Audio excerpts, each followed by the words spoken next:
We got three of us calling to order Cuyahoga County Council Operations Intergovernmental Relations Public Transportation Committee for Tuesday, November 21st, 2023.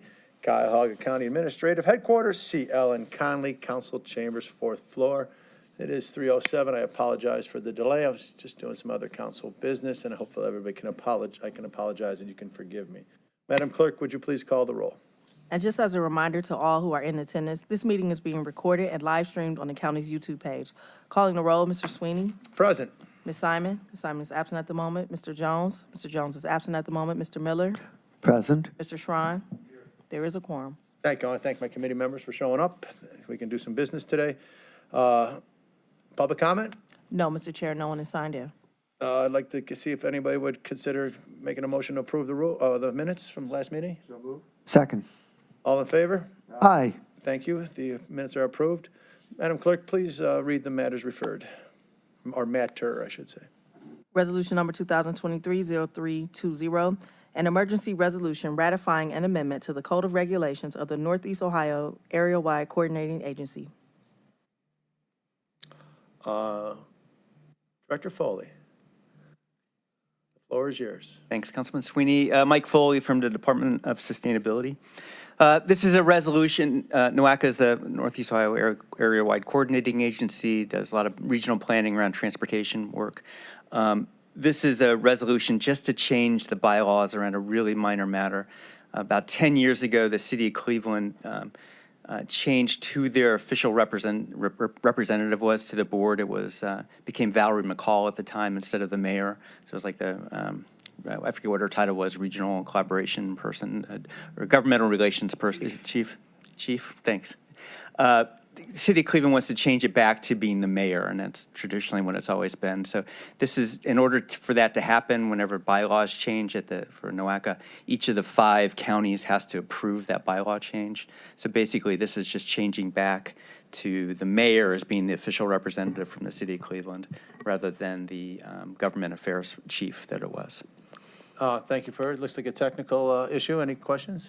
So, Mr. Chairman, as the council's representative to NOACA, I'm for letting the city of Cleveland do what they want to do on this matter. And thank you. Just with other ministers, the 57 municipalities, they're not all on, but does the bylaws or the charter of NOACA have it listed as mayor for everybody else except? No, I'm sorry. No, for the city of Cleveland, it's special because they're the largest municipality in the region, so they choose who their main person is, and being the mayor. So for the rest of the board members from Cuyahoga County, there are maybe 15 of them.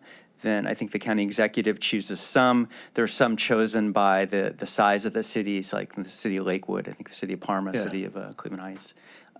And then each county outside of Cuyahoga County makes their own determination who are their board members.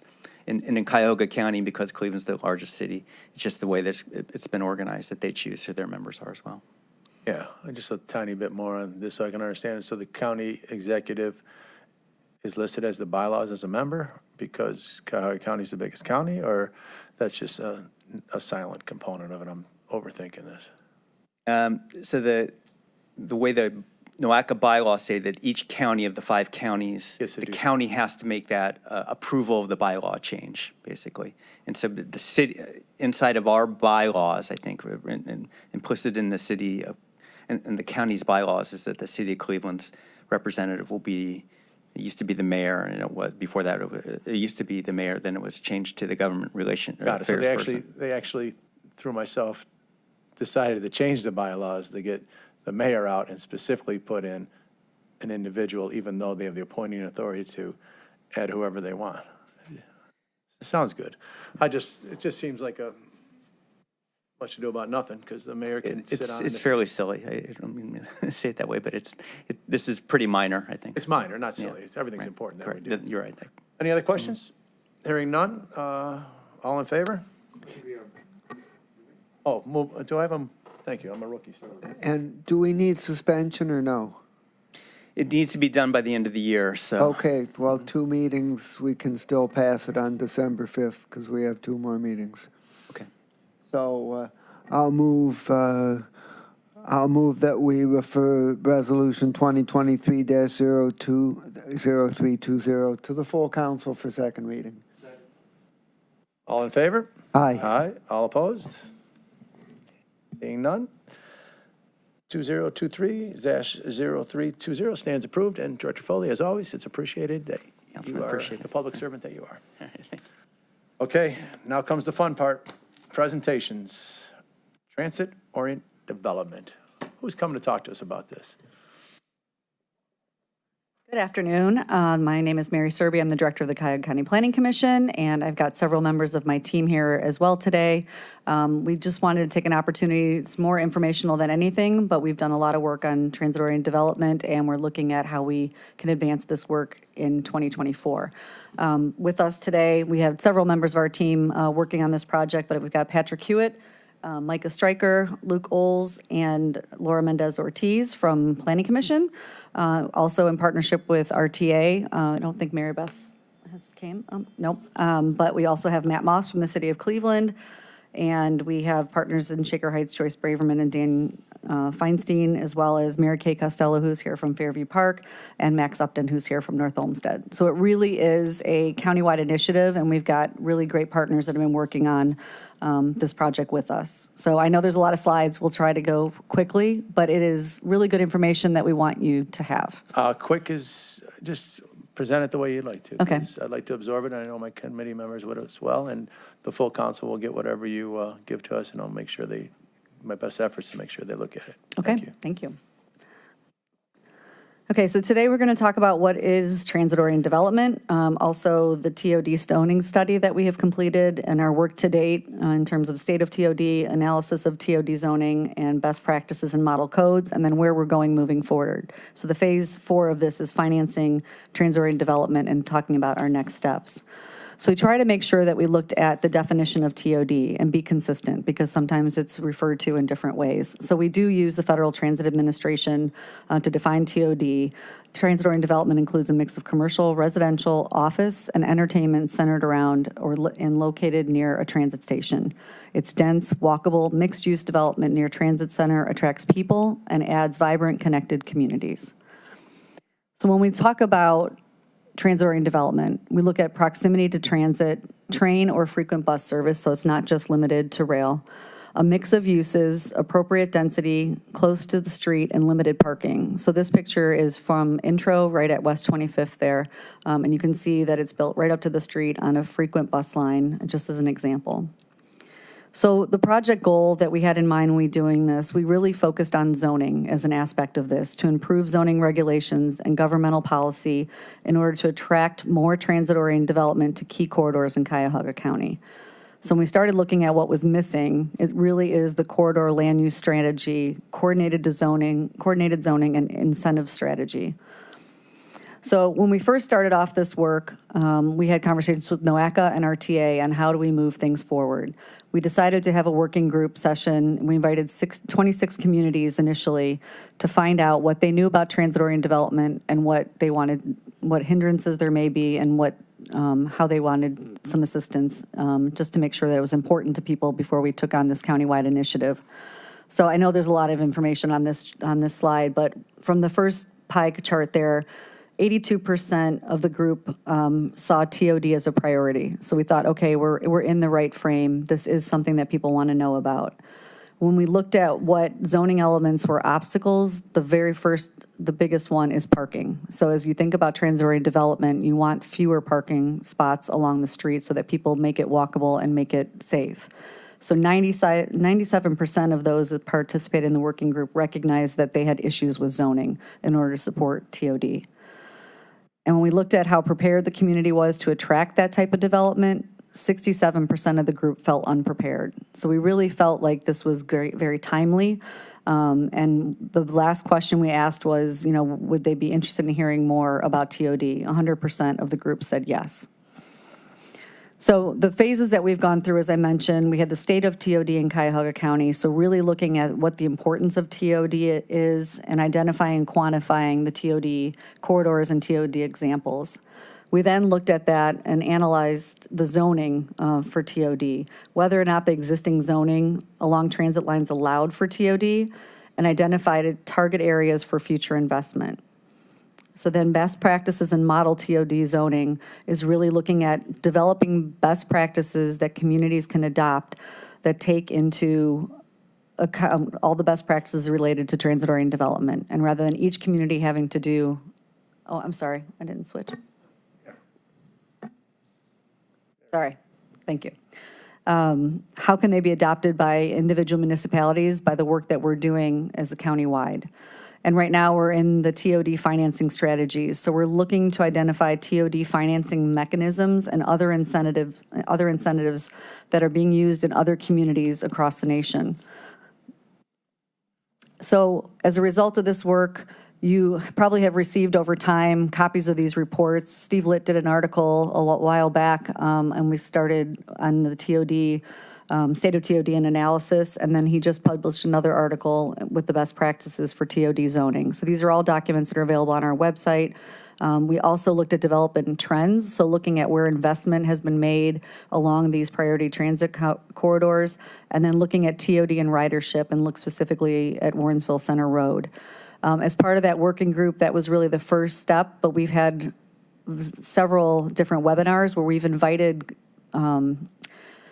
planning and TOD professionals to speak to the working group about examples of how they're doing it in their communities and what has worked and what has been successful. So as I mentioned at the beginning, we're not the first ones to take on TOD work, and so we looked at what had been done already. There were GCRTA TOD guidelines established in 2007, also best practices in 2007, and then with NOACA's work around regional TOD and a scorecard for implementation plan.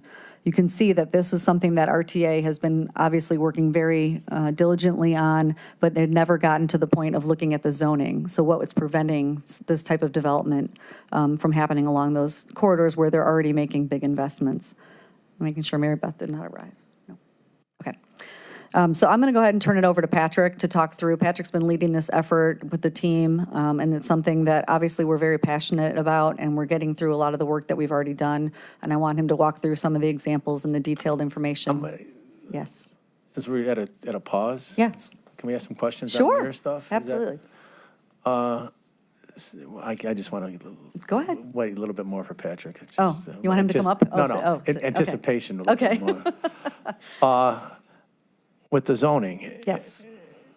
it's all city of Cleveland driven, or each municipality? Each municipality is in charge of their own zoning. So Is there any overlays done and all that kind of stuff? or- some communities have done some looking at, we did single-family zoning with the First Suburbs Consortium and looked at where the issues were for infill housing. Some of the communities have done that on their own, and we've looked at ways that you can do an overlay for single-family zoning without rewriting your whole code. But zoning is controlled at the local level. Give me some more, more examples of the zoning. Could you show me the building? You said these are the issues where the zoning. Do you And wanna- it's, is there a yeah, that's what I'm trying to, because Yeah. that's a complicated So one. if They're you not think of, cooperating. and I'm not going to pick on some of our friends here, but there's some areas where you see if there's a strip center, the parking's all up front, and then there's a sidewalk and then the road.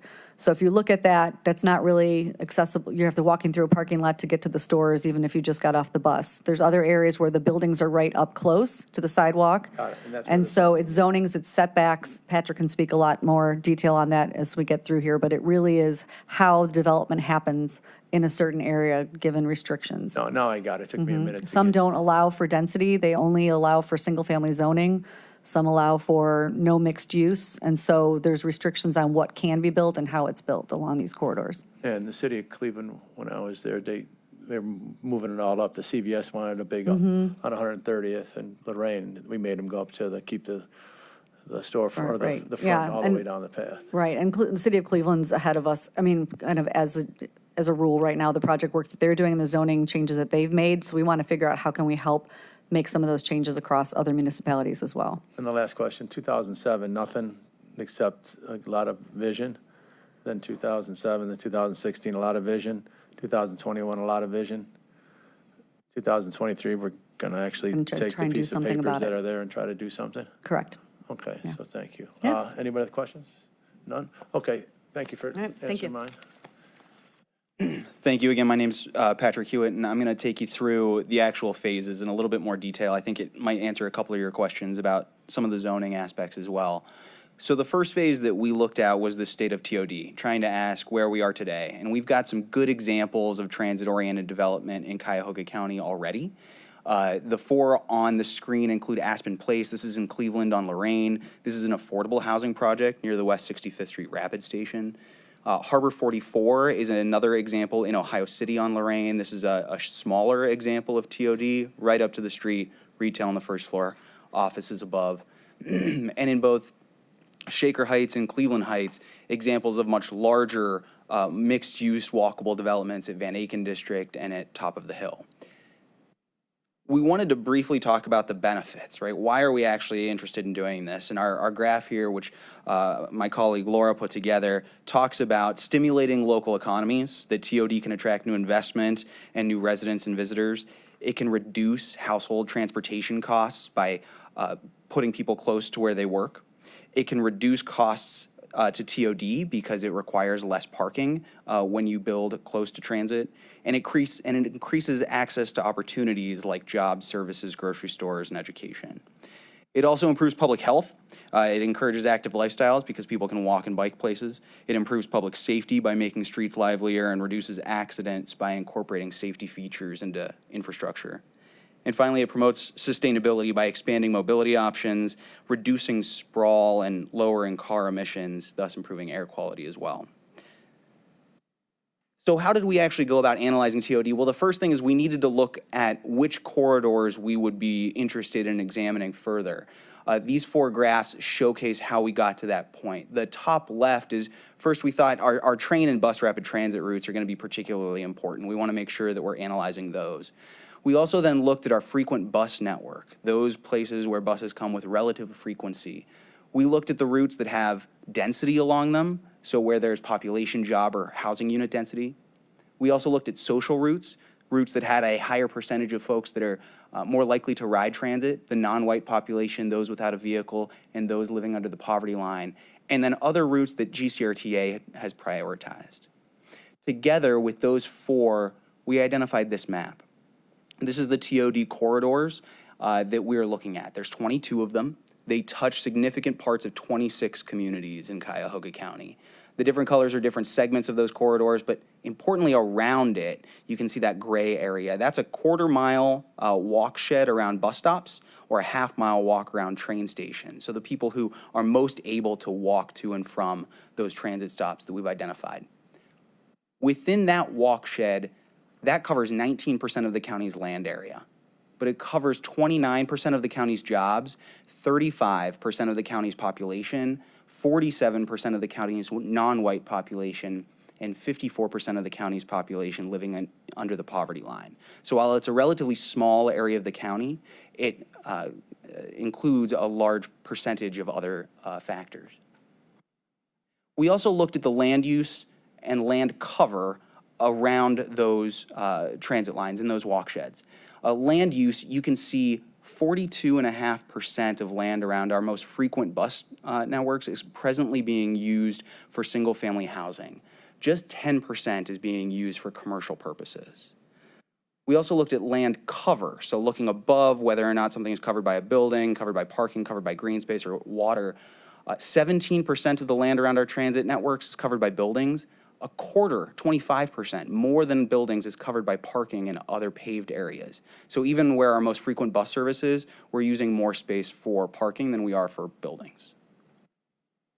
And we looked at recent developments.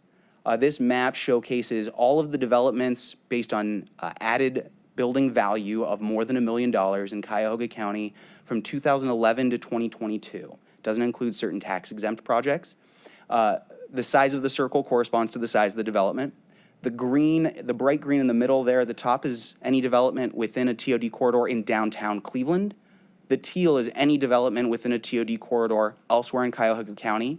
And the pink is any development outside of a TOD corridor. What you can see is clusters, right? Downtown, University Circle, Ohio City, Chagrin Highlands, all have clusters of development.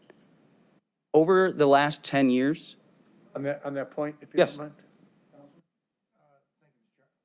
Thank you. On the Garfield Heights, you show a green dot that says not downtown. Where is that in relationship to the proposed jail site? So the green dot in Garfield Heights is located along Turney Road. I don't know the exact development that it's referencing, but looking at it, it looks about at Turney Road, McCracken, but I could find exactly what that is referencing. The county jail site is further south of that dot.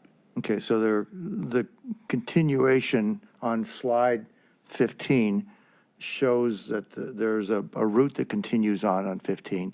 And you pick that up, but it just doesn't get one of these colored dots at the end. Is the end of that continuation, is that at the jail site? It does not directly go to the jail site. It goes down Turney Road and stays on Turney Road, the bus route that we included in this analysis. Okay, so with this body having made the decision to purchase that land and to put the facility there, does that affect, if any of these slides, as far as what should be rendering as far as the future? Now, obviously, we're not also not going to have a need for at least probably 2 or 3 years, but it certainly needs to be on the planning side, seems like. Absolutely. We are specifically looking at the development component, so the transit component, whether or not more bus service is warranted and whether or not it goes down Turney Road directly to the jail would be a GCRTA decision. But as they add more frequent routes, that would be or more frequent service, that would make it more likely to be able to support transit-oriented development. Which comes first, the transit or the development? That's a great question, and one that I think many planners struggle with. Whether or not transit needs to come before transit-oriented development, or development needs to be able to support more transit. But we do know that we are going to be doing not an economic development per se site, but some of us will argue that the campus concept is a development in and of itself, because we're going to be doing training and education and secondary schooling and things of that nature that have historically not been part of a facility like this. And this is going to change, I believe, dramatically what this corridor should look like. And then when that happens, I just cannot help but think that development will follow if we have the right transit system going there. Through the chair to Councilman Tron. This has been something we've talked to the administration as conversations were happening about where the jail could go, where transit service is, how do we get people to and from. So I know that there's something that's definitely front of mind to make sure we can connect people, whether or not it's a loop that actually goes into the campus site. And I know the 19 is the most frequent one that we've shown here on this map, but there's opportunity, and as RTA has always said, get us involved early, get us involved often. So those conversations will continue on how best to connect people with that campus district. Okay, and the only comment I would make is your sentence was the place where the jail could go. No, I'm sorry, it is going, yeah, well, I'm sorry. It is not going to Yes. move from here, this point, I don't think. My apologies. No, That's those okay. conversations happened before the decision was made. Gotcha. We were already looking into how transit serves that area, so my apologies. No apology necessary. It's just, I'm a team player that said, once the team has decided we're taking that hill, we've decided we're going, that's where it's going to go. Thank you. Thank you.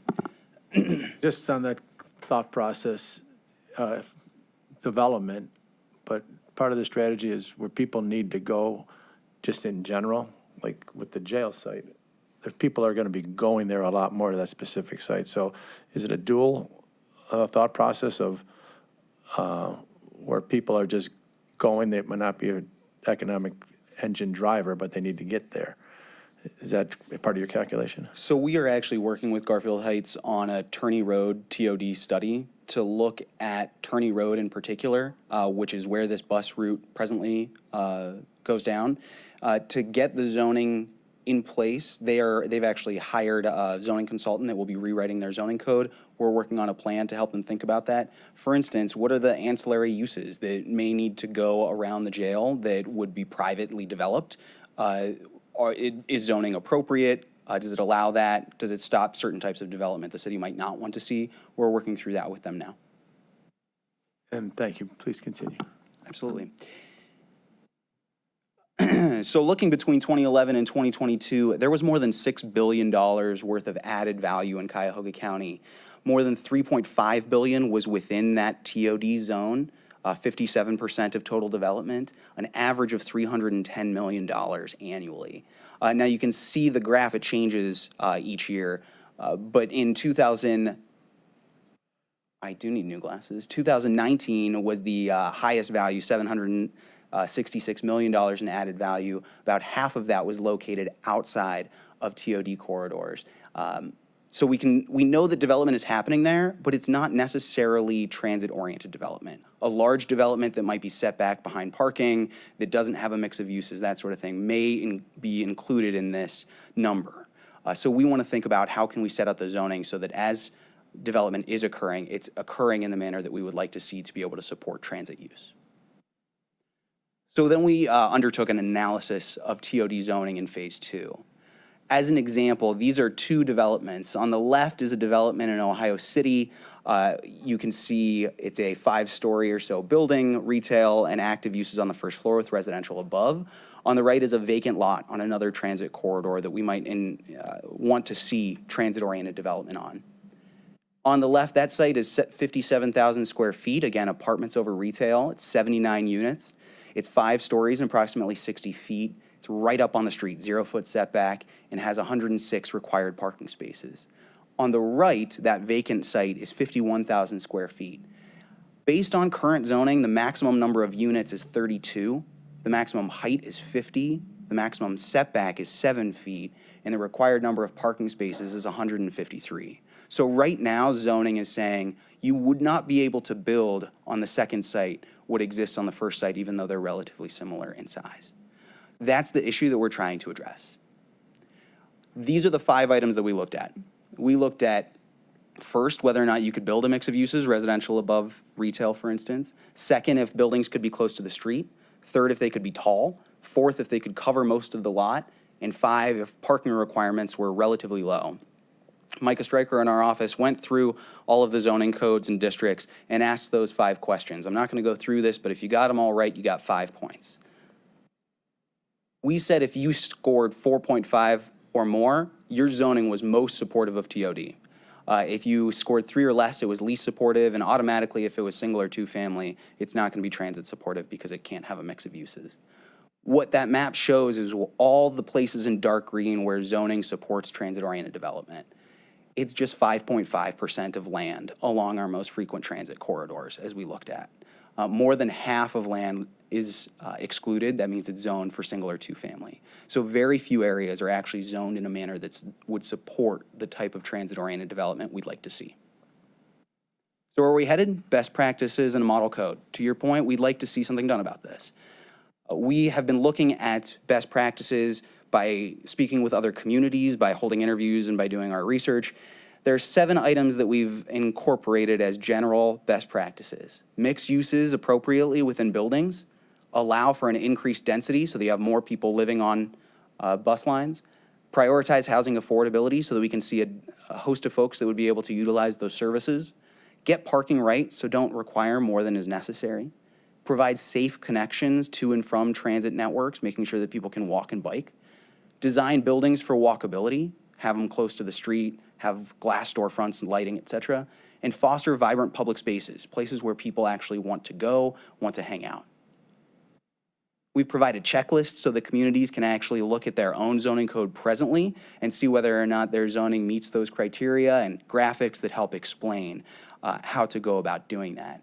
And we are working on a model zoning overlay that we'll be providing to communities so that they can adopt it in the corridors and in the areas where they would feel it is most appropriate.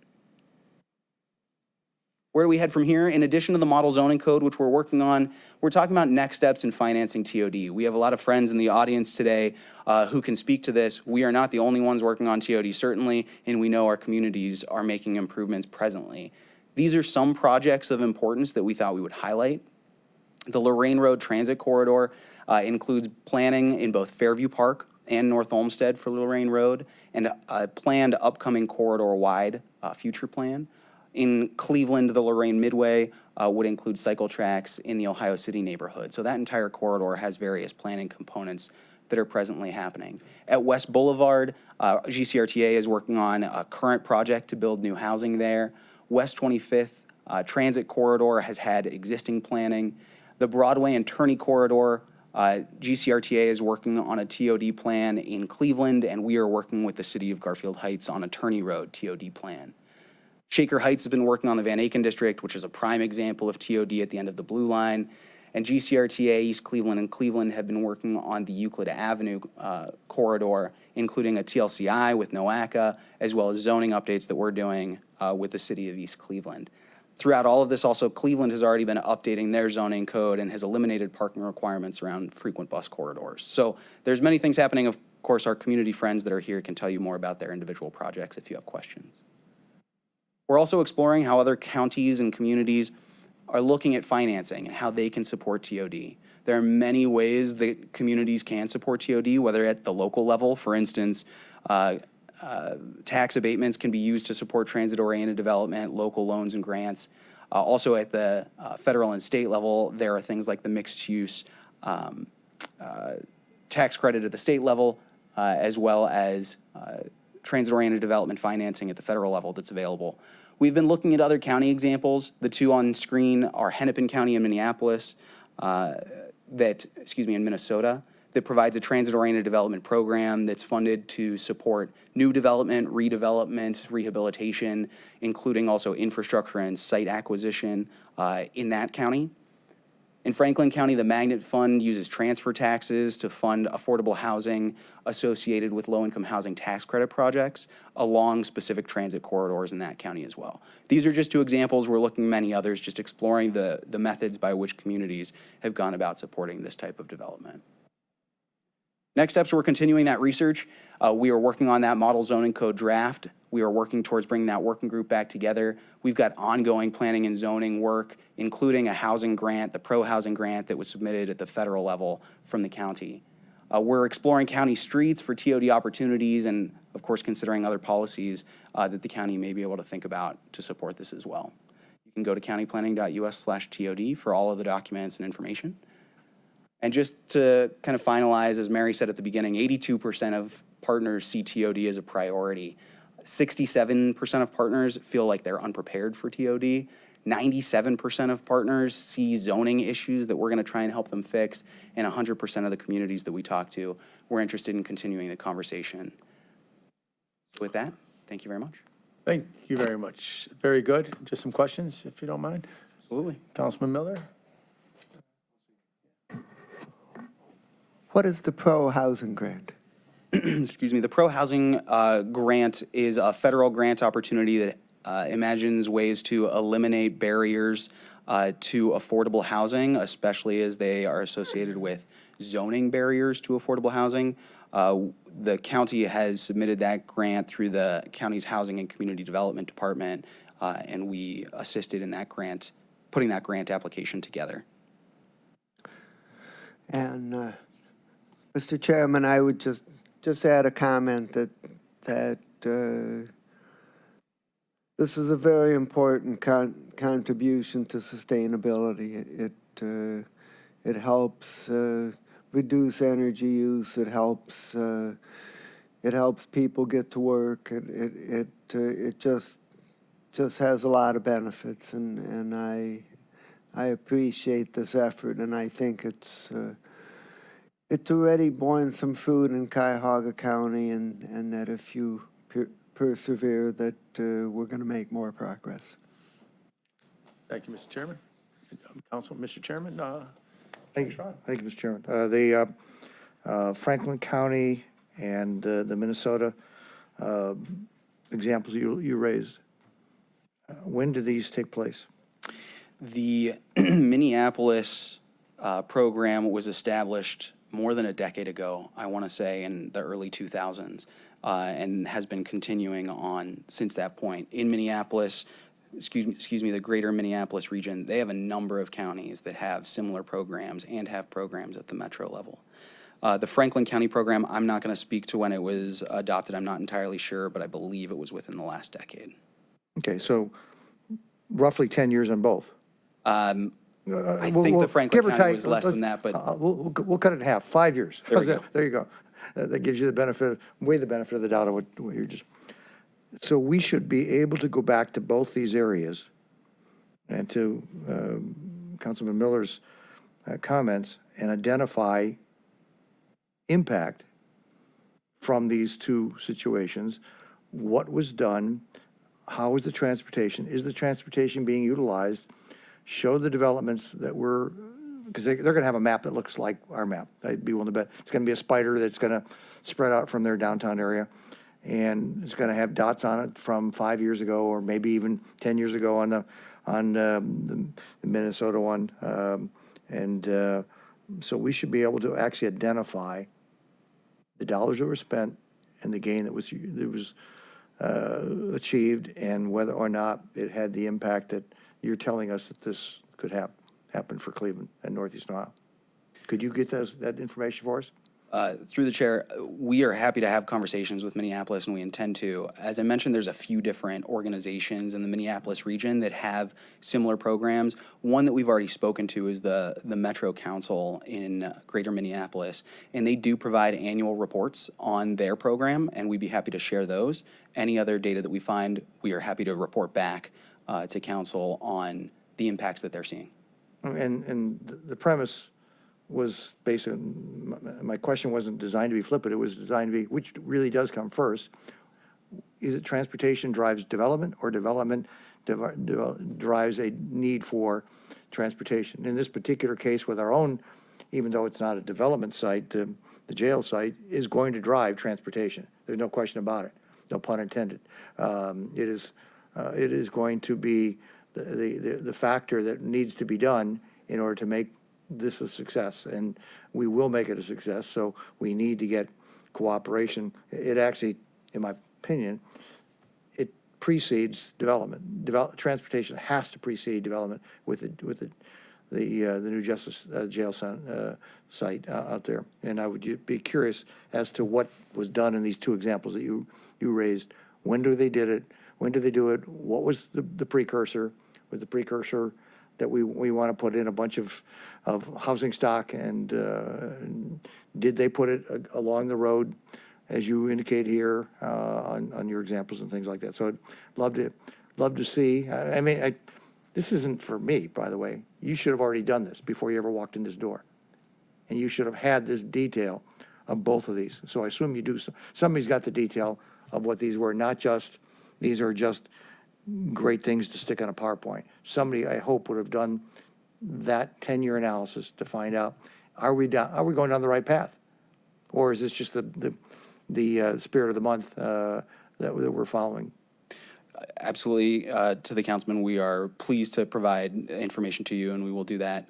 What I will also add is, in conversations that we've had with other communities, there are communities that are seeking, for instance, rail transportation that we already have here in Cuyahoga County with the red, blue, and green lines.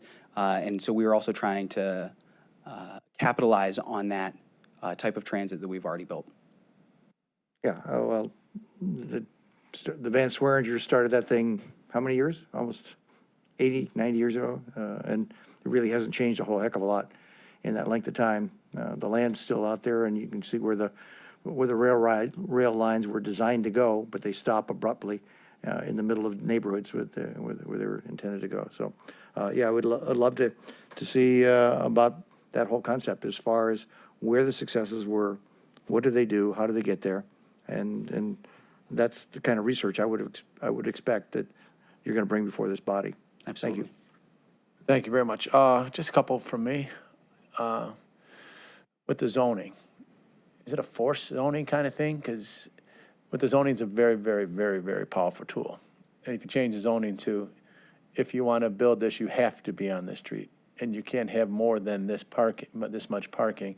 Or is it more of a passive zoning saying, oh, you're allowed to waive the 10 feet up front, and we recommend that you have one spot for every 2 apartments, but we can't control that, because the more tight zoning meets your needs best, but if the development component of it may be not well embraced by everyone.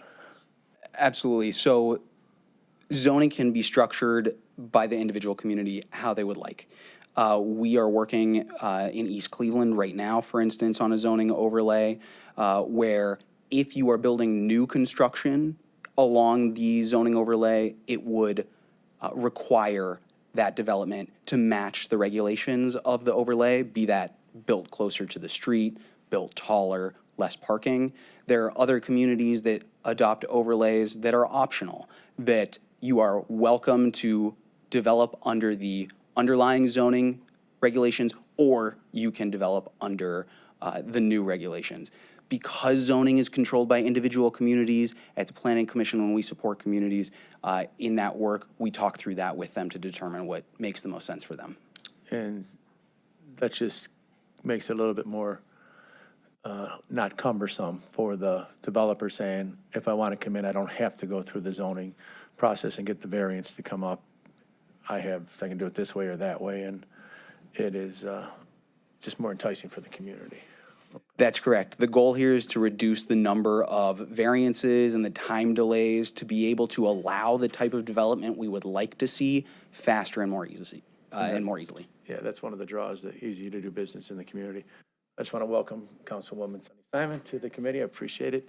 And this is right up your alley. It's good sustainability stuff. And the presentation's in front of us, and time to ask some questions for these really good people. I'm going to relinquish my time, but hopefully I can get it back yet later. We're done. Don't keep Oh, you got it, Jack. I'm not. Your example was that you're going to present this to communities and zoning concepts and things of that nature. If I'm the recipient of that information, it would sure go a long way if you could show actual successes of this concept that have been done in these communities that you actually have listed here, with the exact thing that was done, how it was done. We're recommending the same thing that was done in Franklin County. We're recommending the same thing was done in Hennepin County. I'm not sure. Hennepin. And so that to me would go a long way towards, if I'm a community, say I'm on the fence on whether I want to go this way. Well, here, let me show you. Here's the dollars. Here's the cents. Here's the occupancy rate that they got out of these facilities. Here's the floor retail shops that opened up, and we had a flower shop, we had a grocery store, and these are the things that yielded success. It just would go a long way if I'm the recipient of the local community in the county hearing this to convince me that okay, that makes sense.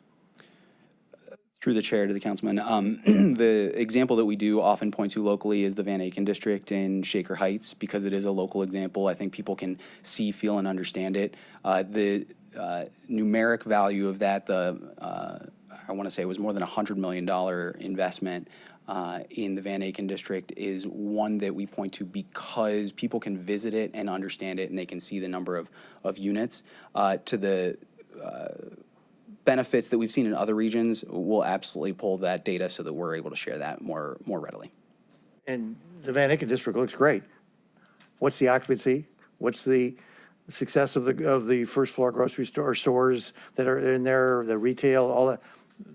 That should be data that you'd have to hopefully share with another community to say, hey, it looks nice, but here's the facts as to what actually is happening behind the scenes. Here's the magic of the sauce, is that we're at a 97% occupancy. All the retail is being successful, and that kind of stuff is what, because the person on the other side is investing their real money to build that building, to open that store, to do those things, and so they could be doing it someplace else.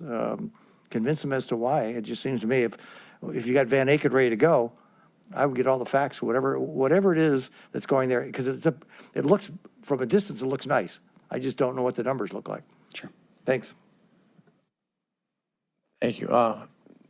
Mary Serby she did a power move on you. You know that. She made you stand up there by yourself. She's a seasoned pro.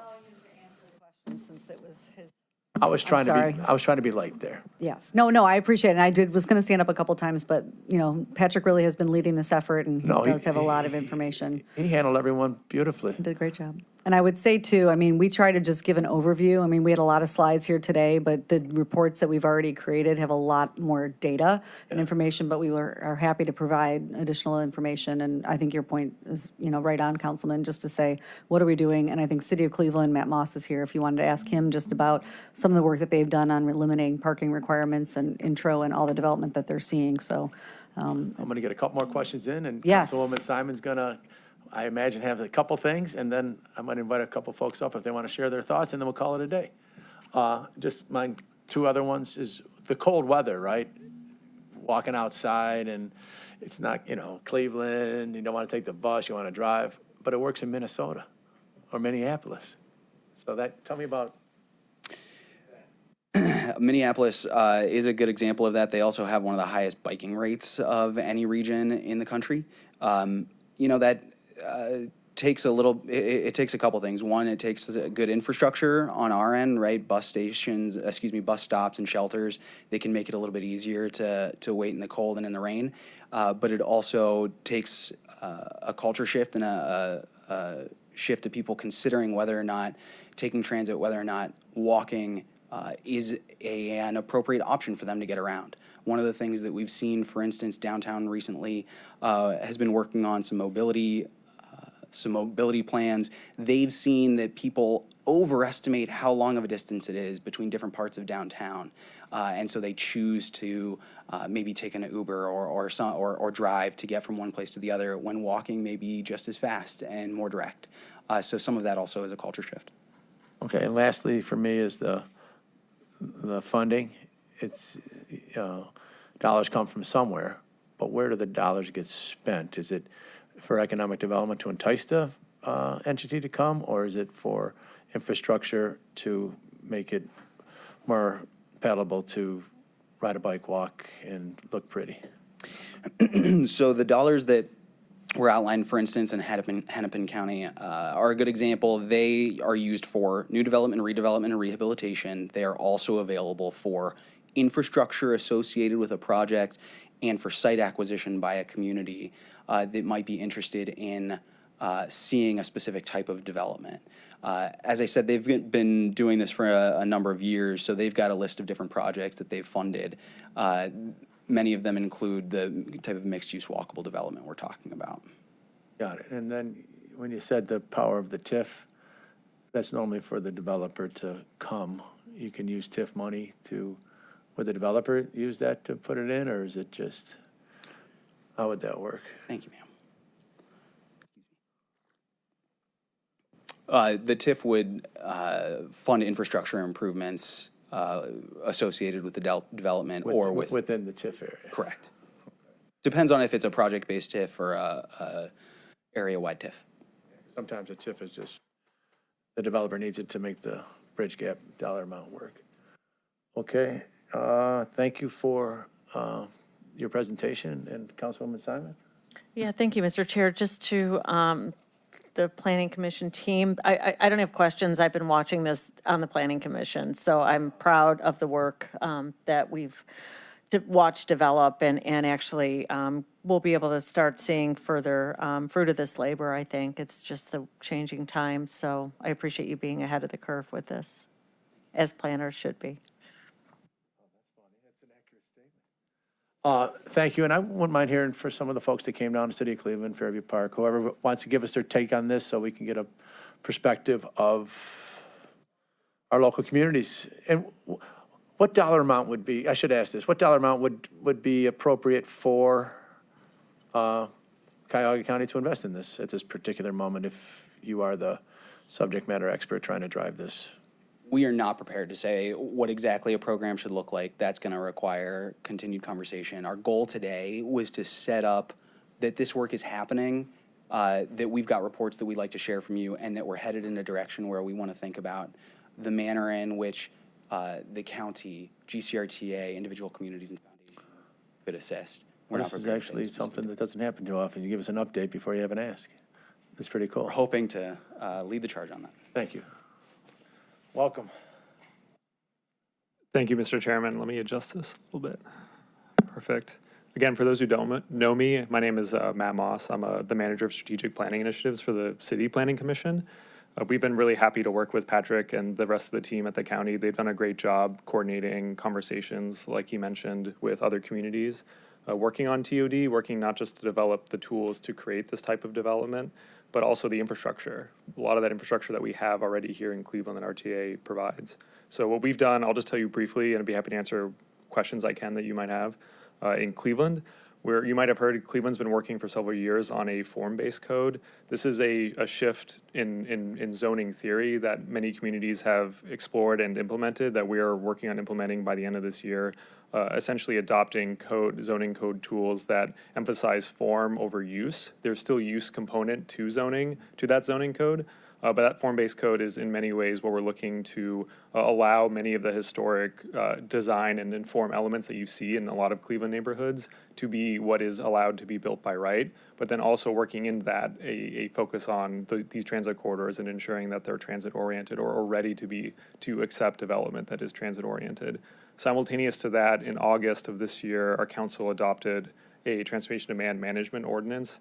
Essentially what that does is on our high-frequency transit corridors, the same TOD zone that Patrick showed you earlier, parking requirements won't be required anymore for uses as long as they meet and submit for approval a transportation demand management plan. Essentially what that means is instead of requiring parking in our zoning code along our transit corridors, the city will require projects of a certain size and scale and density to implement and invest in other multimodal options. So that could be an apartment building or office building buying transit passes for its employees or residents, or it could be providing a fleet of bicycles for tenants or visitors to use. It could be providing transit passes for employees if you're a retail location as well. And so we have a whole menu of options that we're developing, and we'll implement that in the first quarter of next year.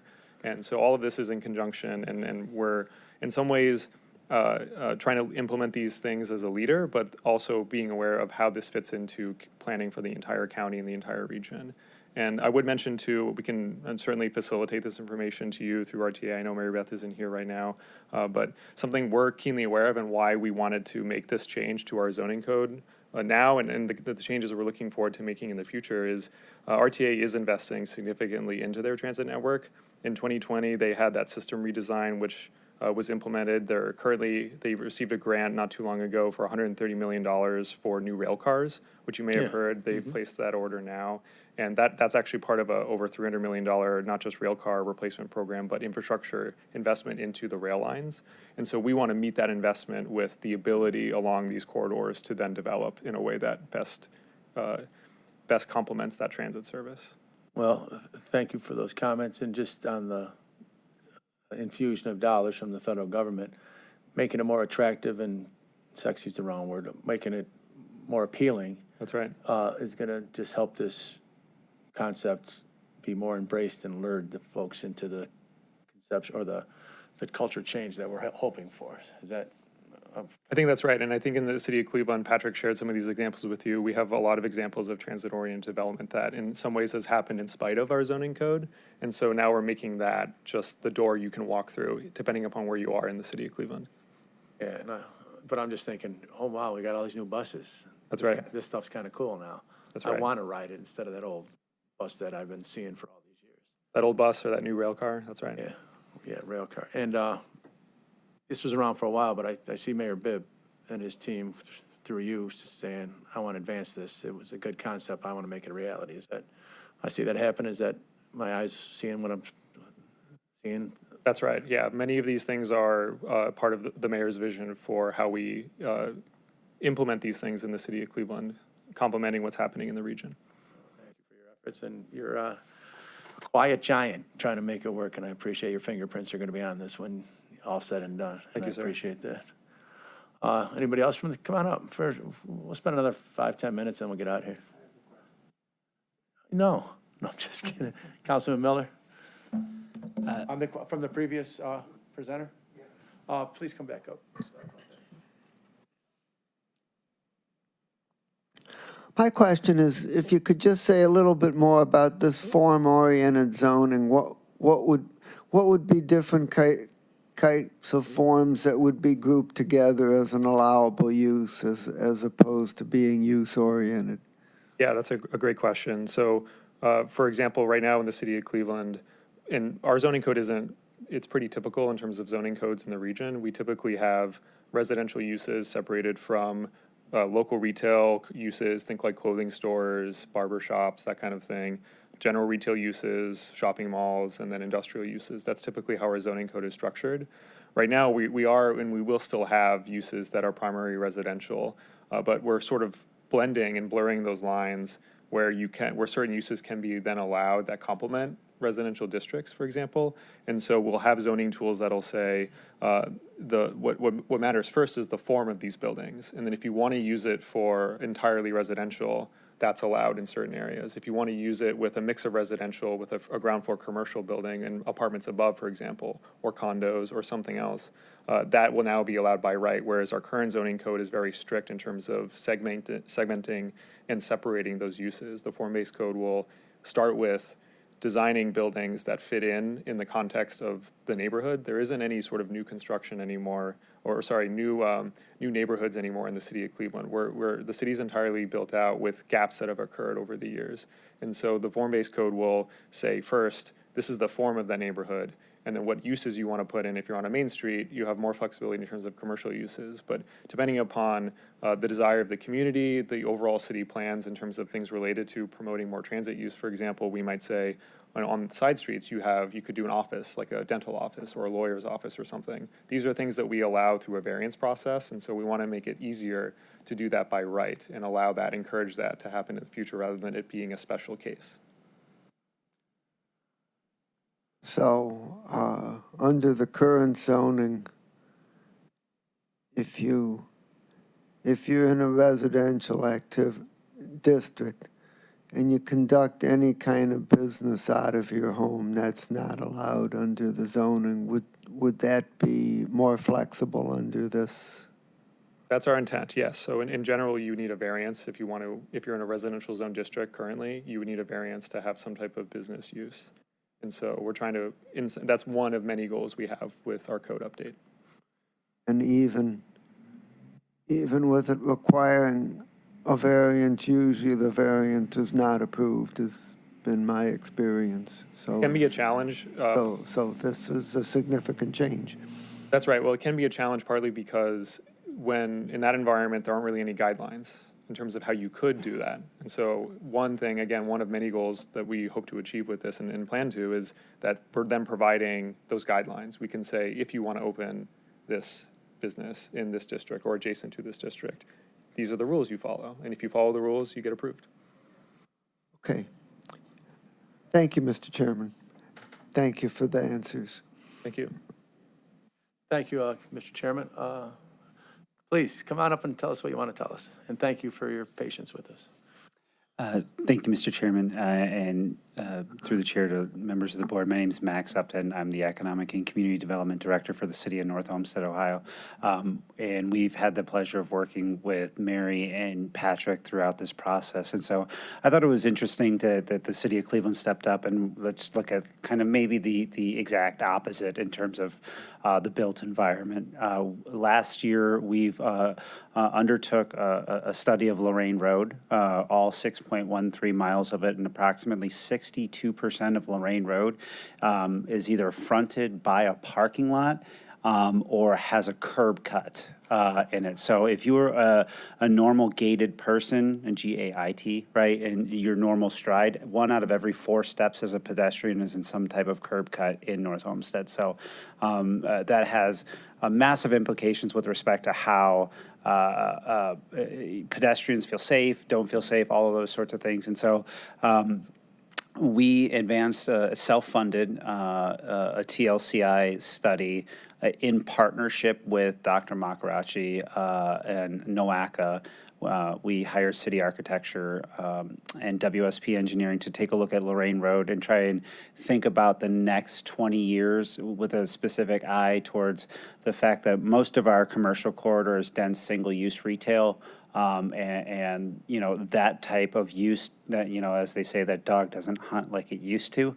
And so we wanted to reimagine our kind of slice of Lorraine Road. And as we were doing that, we kind of took the blinders off a little bit and thought that if we did this for our section, you know, what does that mean when people cross over to Fairview Park? How do people cross from Fairview Park into the city of Cleveland? And so what ultimately became of that initiative is a corridor-wide coalition between the city, the county, the city of Fairview Parks, CAM's Neighborhood Development Corporation, NOACA, the Metro Parks, Team NEO, and the county executive and members of his administration as well, kind of coming together to say Lorraine Road is a major arterial corridor that connects the county line to the core city of our county seats. And it's one that ought to be safe for everyone, because every transit rider is a pedestrian, both getting on and getting off, right? And so the rules of the road and that experience ought to be the same, whether you're in North Olmsted or you're, you know, at the Red Line stop in Ohio City. So what ultimately became of that is GCRTA submitted a TOD pilot planning grant for the Lorraine Road corridor. And so our next step is we're currently in the process of adopting a comprehensive plan for Lorraine Road for the city. That was the end product of that study. And we're immediately moving into adopting new frontage standards and working with Patrick and Mary at County Planning to implement a TOD overlay because like the city of Cleveland, we're, depending upon the measure, we're between 90 and 94% built out as a suburb. So really our opportunity to continue a growth pattern and trajectory as a suburban community is also in reimagining spaces and how they function. And suffice it to say, the dense single-family retail zoning districts with just massive monoliths of parking is nowhere near as economically productive as a TOD zoning district. So it's by all means not something that's going to happen in the next couple of years, but we hope that if we lay the frameworks 10, 15, 20 years out, that that corridor is reimagined in a way that public transit is welcome, pedestrians feel safe, and then ultimately it still functions as an arterial corridor going east to west across the south, the southern portion of the county. And so that's been our experience with TOD. And like I said, the county's got a great team here. Mary has a great team that's really been a pleasure to work with through this process. And you got a great city. We do. Nicole Daly-Jones. Yes. She likes to drive things in a very Absolutely. productive way. Yes. And I'm 15 houses from Lorraine, 133rd. Okay. Most of my whole life, and it's a great road, but it'd be really, and thinking about it right now that's what the planners do. I'm a figure it out and do it right now kind of mind, but the planners need to do their thing, so reality can come in the future. Yeah, and our city hall is on Dover Center Road, and so the nearest coffee shop is right up Dover Center in Lorraine, and I walk it, and it's really not a pleasant experience walking across those 5 that's or 6 rough. lanes at that point in time. So we're really leaning hard into it, and it starts next year as we're redesigning from Stearns to Canterbury as part of ODOT NOACA project that we actually punted off a year so that we could understand Lorraine Road a little bit better. So that'll include green medians, a little bit green edges, and a little bit of more placemaking within Lorraine Road. So, Well, thank you very much. Please give my regards to your mayor, and we'll take anybody else who wants to thank you, Mr. Chairman. visit us. No more takers? That's all right. Come on up to say goodbye to us, if you don't mind, Madam Planning Director. Well, thank you, the chair, to the council people and committee members. I just really wanted to say thank you for the time. I know it's something that you hear many, many committees, and I think the point that was made was that we really did want to make this informational and not have an ask at this time to really show you where we've been. good recommendations on what else we need to bring forward before we ever get to that point. But I do think it's really important for the county-wide policy and thinking about how we shape the future. And so Cleveland leading by example, much different city than a lot of others, but having something that they can modify to make it work for them and their community. We don't want Van Akens everywhere, just like we don't want Cracker Parks everywhere. And so how do we make sure it's a fabric of the neighborhood? And I think the other one point I would make is when we talk about commercial, it's not always necessarily retail, and thinking about what commercial means, amenities along the line so that people can get on and off for work, for amenities, and for their housing. So thank you again for your time, and we will be back. Yes, sir. Just one, because one of the slides had all the different partners and who's participating, who's interested, and who knows that. What about the general public? One thing I'm very frustrated about the county council, we work very hard, but no one knows who we are after 12 years or 13 years. But for you, all the partners, but getting the message out to the greater public to say, have them have the opportunity to make a decision on is this good or bad, that could be a significant component as this thing moves on to try to familiarize with everybody, saying this is something pretty cool. What do you think? Yeah, I think it's a really good point. Steve Litt, did a really great article, the initial one, and then the second one. I know there's a lot of competing articles, but with the CDC involvement and the other regional partners, we're trying to make sure that working group is not only providing information, education is a very big component of this, so that we're not all TOD is created equally, but you're absolutely right that as we continue to socialize this, it's something we're going to need more public engagement on. Well, thank you very much to my committee members. Thank you for your patience with me today. I enjoyed the opportunity to get to know this a little bit better. And this meeting, any miscellaneous? Thank you, Mr. Chair. Come on, I open it up for anything. No, I'm just kidding. This meeting's adjourned. Thank you. Happy Thanksgiving.